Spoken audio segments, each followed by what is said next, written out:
আসসালামু আলাইকুম ওয়া রাহমাতুল্লাহ। বিশ্বের বিভিন্ন দেশে অবস্থানরত বাংলাদেশি প্রবাসী ভাই ও বোনেরা, আশা করি আল্লাহ রাব্বুল আলামিনের একান্ত মেহেরবানিতে আপনারা যে যেখানে আছেন সুস্থ অবস্থায় আছেন। আমি বাংলাদেশ জামাতে ইসলামীর পক্ষ থেকে এবং আমার নিজের তরফ থেকে আপনাদের সকলের শারীরিক মানসিক সুস্থতা কামনা করছি এবং দোয়া করছি আল্লাহ তাআলা যে যেখানে আছেন সেখানে যেন সবাইকে নিরাপদে সম্মানের সাথেই রাখেন। বাংলাদেশ আমাদের প্রিয় জন্মভূমি। আপনারা জানেন আগামী বছর ত্রয়োদশ জাতীয় সংসদ নির্বাচন অনুষ্ঠিত হতে যাচ্ছে এবং এই নির্বাচন আগামী ফেব্রুয়ারি মাসে অনুষ্ঠিত হবে বলে আমরা দৃঢ়ভাবে আশা করছি। এই নির্বাচনে প্রবাসী ভাই ও বোনেরা যাতে তাদের ভোটের অধিকার প্রয়োগ করতে পারেন, এই জন্যে পরিবর্তিত পরিস্থিতিতে গত বছরের 5 আগস্টের পর থেকে দাবি আমরা অত্যন্ত জোরালোভাবে জানিয়ে আসছিলাম।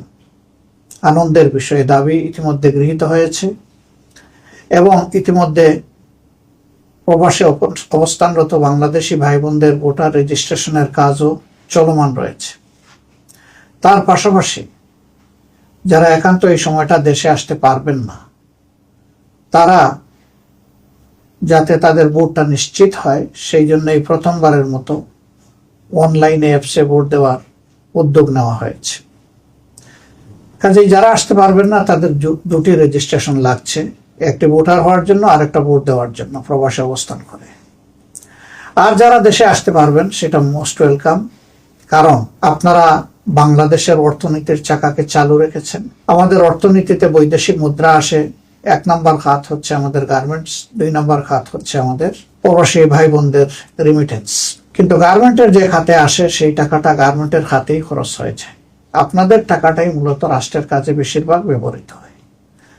আপনি জানেন না অথবা জানেন যে আপনাদের এই কষ্টের অর্জিত অর্থ যা দেশের জন্য, পরিবারের জন্য আপনারা পাঠাচ্ছেন, সরকারি অব্যবস্থাপনা, দুর্নীতি, লুটপাট ইত্যাদির কারণে এই টাকার প্রপার সদ্ব্যবহার হয় না। আবার সেই জায়গায় আপনারা কোনো আওয়াজও সেভাবে তোলার সুযোগও দিতে পাননি। এবার ভোটার হওয়ার কারণে আপনাদের হাতে যে অস্ত্র এসেছে এটাকে প্রয়োগ করার মাধ্যমে আগামীতে এমন একটি সরকার ব্যবস্থাপনা গড়ে তোলার ক্ষেত্রে আপনারা গুরুত্বপূর্ণ অবদান রাখবেন বলে আমরা বিশ্বাস করি।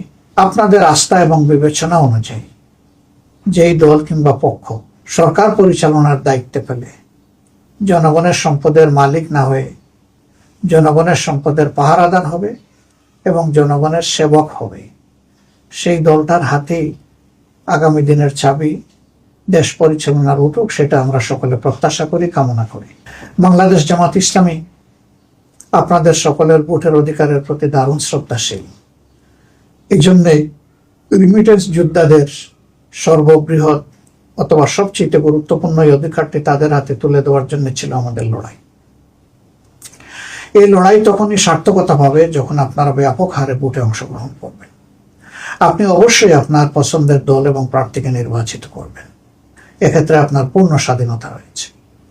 আমরা আশা করব অতীতের অভিজ্ঞতা, চলমান অবস্থা সামনে রেখে ভবিষ্যতে কার হাতে দেশের দায়িত্ব তুলে দিলে আপনাদের আশা আকাঙ্ক্ষার প্রতিফলন হবে, দেশে থাকা আপনাদের আপনজন প্রিয়জন স্বস্তি পাবে, একটি দুর্নীতিমুক্ত, চাঁদাবাজ মুক্ত, দখলদার মুক্ত, মানবিক একটি সমাজ প্রতিষ্ঠিত হবে। বৈষম্যহীন সেই মানবিক সমাজ প্রতিষ্ঠার লড়াই আমরা চালিয়ে যাচ্ছি।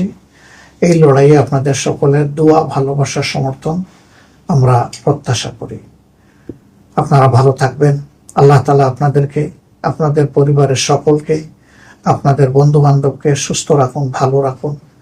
প্রিয় দেশের জন্য দোয়া প্রত্যাশা করে আজকের মতো বিদায় নিচ্ছি। আসসালামু আলাইকুম ওয়া রাহমাতুল্লাহি ওয়া বারাকাতুহু।